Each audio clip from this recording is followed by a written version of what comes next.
This adventure happened to me around the year 1882. I had just taken the train and sat down in a corner, hoping that I would be left alone. Suddenly, the door opened again and I heard a voice say, "Be careful, sir. We are just at a crossing. The step is very high." Another voice answered, "That's okay, Laurent. I am holding the handle tightly." Then a head appeared, and two hands grabbed the leather straps hanging on each side of the door and slowly pulled up a very big body. The man's feet made a noise like two sticks when they hit the step. When the man had pulled his body into the train, I saw the end of a wooden leg at the bottom of his pants. Soon, I saw another wooden leg. A head appeared behind this traveler and asked, "Are you okay, sir?" "Yes, my boy." "Then here are your bags and crutches." And a helper, who looked like an old soldier, climbed in. He carried many packages wrapped in black and yellow papers and tied carefully. He put each one in the net over his master's head. Then he said, "There, sir, that is all. There are 5 of them: the candy, the doll, the drum, the gun, and the liver pate." "Very good, my boy." "Thank you, Laurent. Good health?" The man closed the door and walked away, and I looked at the person next to me. He was about 35 years old, even though his hair was almost white. He wore a ribbon of the Legion of Honor. He had a big mustache and was quite big, like a strong and active man who couldn't move because of some problem. He wiped his forehead, sighed, and, looking right at me, he asked, "Does smoking bother you, sir?" "No, sir." I was sure I knew his eyes, his voice, his face. But when and where had I seen them? I had definitely met that man, talked to him, shaken his hand. That was a long, long time ago. It was lost in the mist where the mind tries to remember but can't catch the memories. He was also looking at me, staring at me, trying hard to remember but not fully. Our eyes, embarrassed by looking at each other for so long, turned away. Then, after a few minutes, pulled together again by our minds trying to remember, our eyes met once more, and I said, "Sir, instead of staring at each other for an hour or so, wouldn't it be better to try to remember where we know each other from?" My neighbor answered kindly, "You are right, sir." I said my name. "I am Henri Bonclair, a judge." He waited for a few minutes. Then, with a look and voice that showed he was thinking hard, he said, "Oh, I remember well. I met you 12 years ago, before the war, at the Poincel's house." "Yes, sir." "Ah, ah, you are Lieutenant Revalier?" "Yes. I was Captain Revalier until I lost my feet, both of them from one cannonball." Now that we knew who each other was, we looked at each other again. I remembered very well the handsome, thin young man who led the dances with so much energy and grace that he was called the Fury. Thinking back to the past, I remembered a story that I had heard and forgotten. It was one of those stories that you hear but forget, and it leaves only a small memory. It was a love story.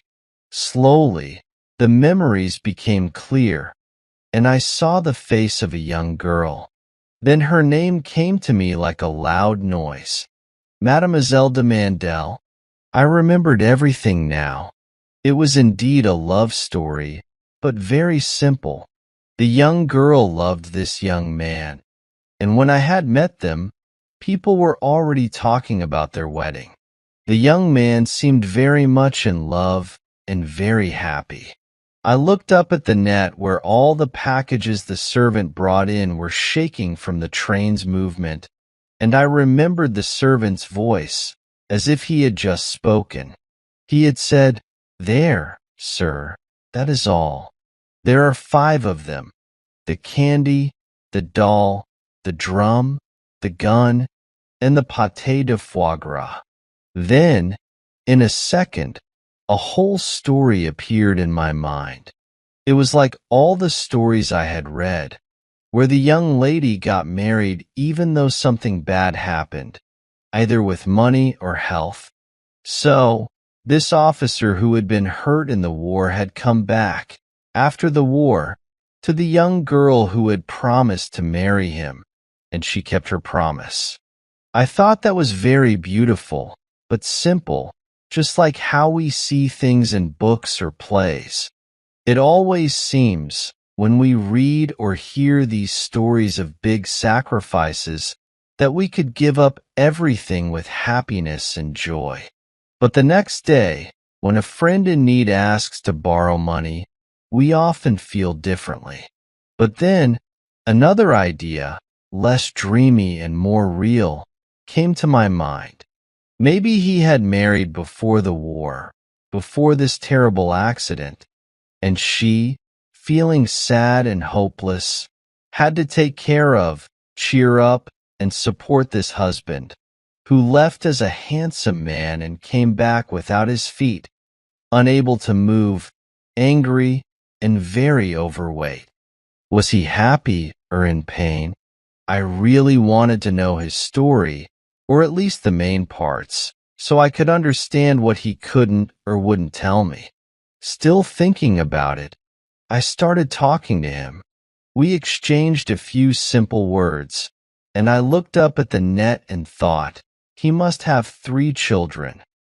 The candies are for his wife, the doll for his little girl, the drum and the gun for his sons, and the pâté de foie gras for himself. Suddenly, I asked him, "Are you a father, sir?" He answered, "No, sir." I felt embarrassed, like I had made a mistake, and I continued, "I am sorry. I thought you were a father when I heard your servant talking about the toys. We listen and make guesses without thinking." He smiled and then said softly, "No, I am not even married.